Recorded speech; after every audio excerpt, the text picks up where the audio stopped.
السلام عليكم ورحمة الله وبركاته. الحمد لله وكفى وسلام على عباده الذين اصطفى. أما بعد فأعوذ بالله من الشيطان الرجيم. بسم الله الرحمن الرحيم.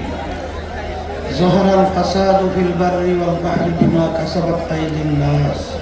صدق الله العلي العظيم.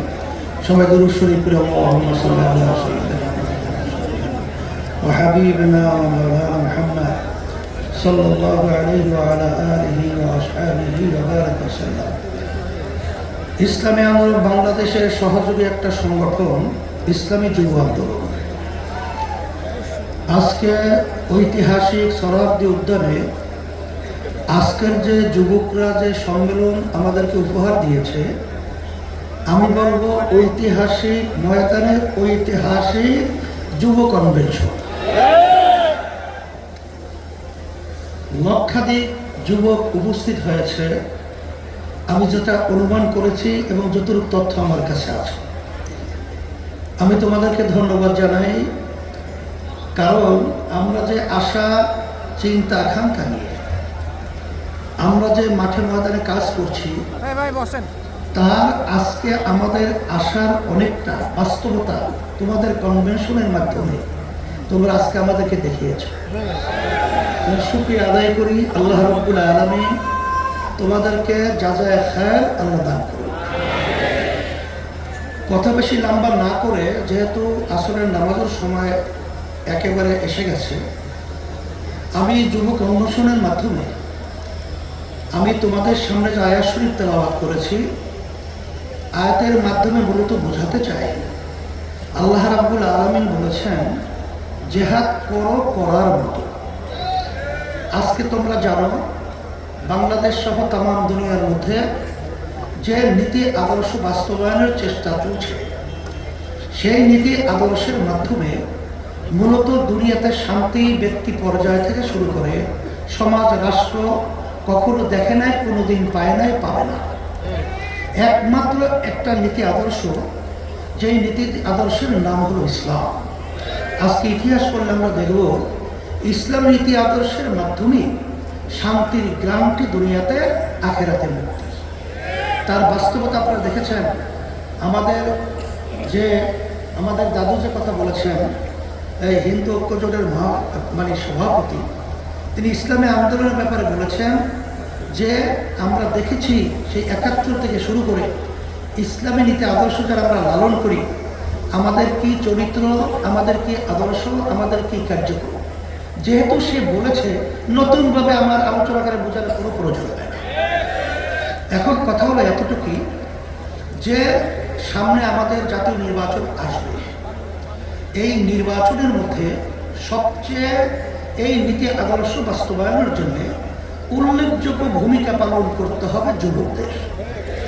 কারণ আল্লাহ রাসূল সাল্লাল্লাহু আলাইহি ওয়াসাল্লাম যুবকদের ব্যাপারে দোয়া করেছেন যে যুবকরা ইসলামের সহযোগিতা করেছে, তার বাস্তবতাও তোমরা বাস্তবে মাঠে দেখিয়ে আমাদেরকে সেই কথা আল্লাহ হাবিবের বাস্তবায়ন দেখাও।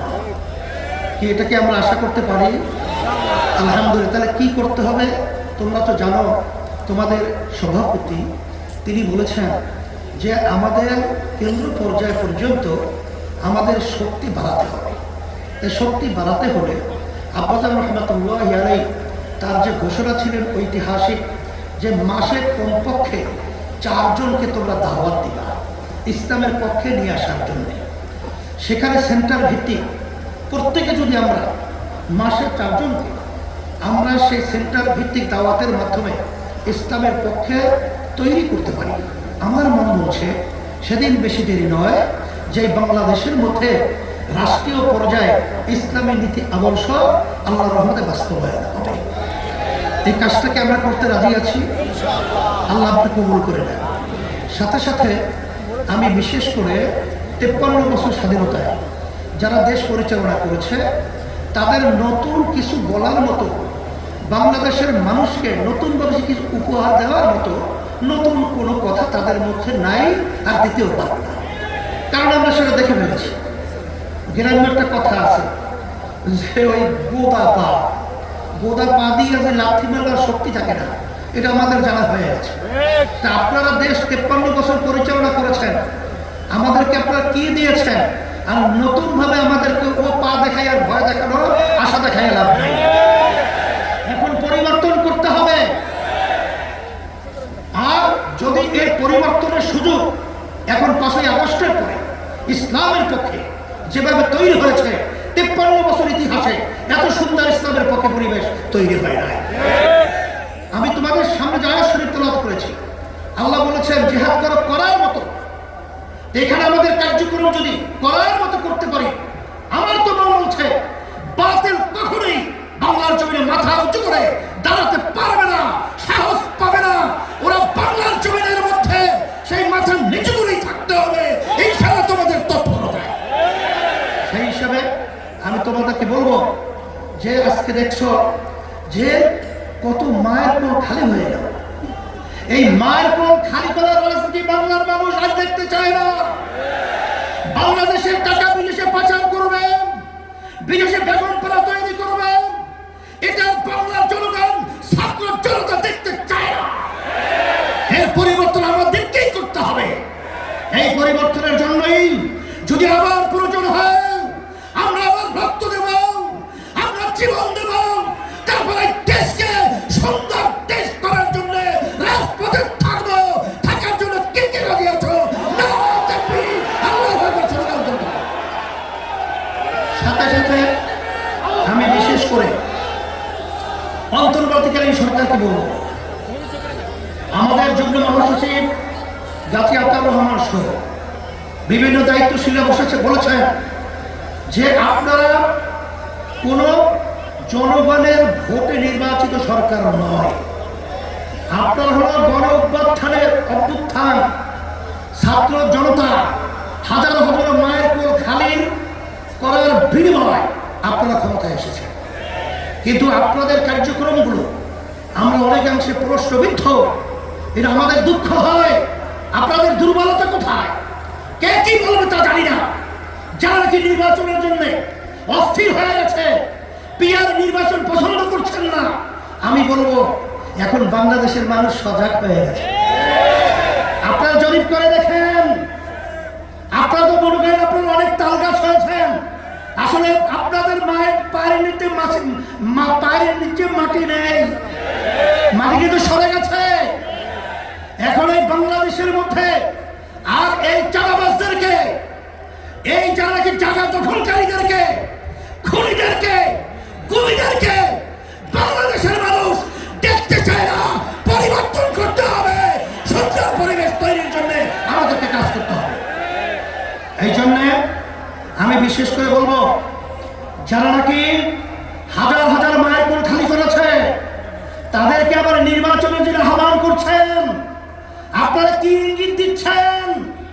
এখনো মায়ের কান্না বন্ধ হয় নাই, এখনো মুখের পানি পানি সেই শব্দ আমাদের কান থেকে এখনো সরে নাই। আবু সাইদের হাত প্রসারিত গুলিবিদ্ধ বুক নিয়ে মাটিতে লুকিয়ে পড়েছে, এখন আমাদের নজর থেকে এখনো সেই স্মৃতি চলে নাই। আর আপনারা তাদেরকে নির্বাচনে আহ্বান করবেন, আবার নির্বাচনে তাদেরকে নিয়ে এসে আপনারা ক্ষমতা দখল করবেন। এ ধোঁকাবাজি বাংলাদেশের জনগণ বুঝে গেছে।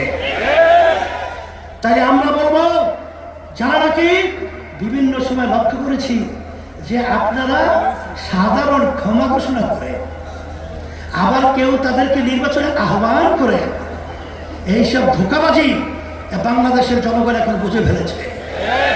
আপনাদের অবস্থান পরিষ্কার করতে হবে। আপনারা এই স্লোগানের মাধ্যমে কাদেরকে খুশি করতে চান, এটা কিন্তু বাংলাদেশের মানুষ বোঝে।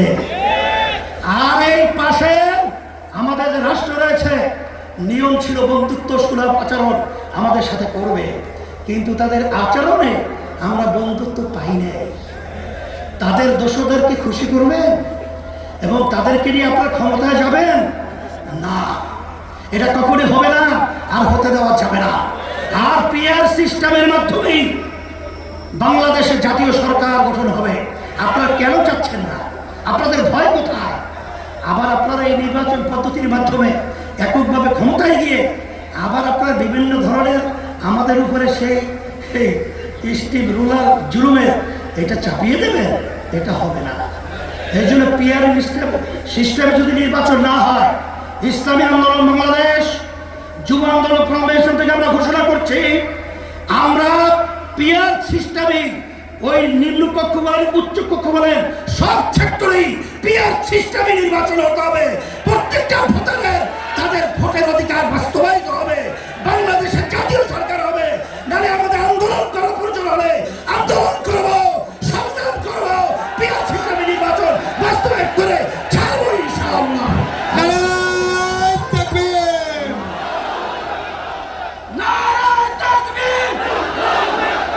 চব্বিশের যুব আন্দোলনের কমিটি বিলুপ্তি ঘোষণা করা হলো, 25-এর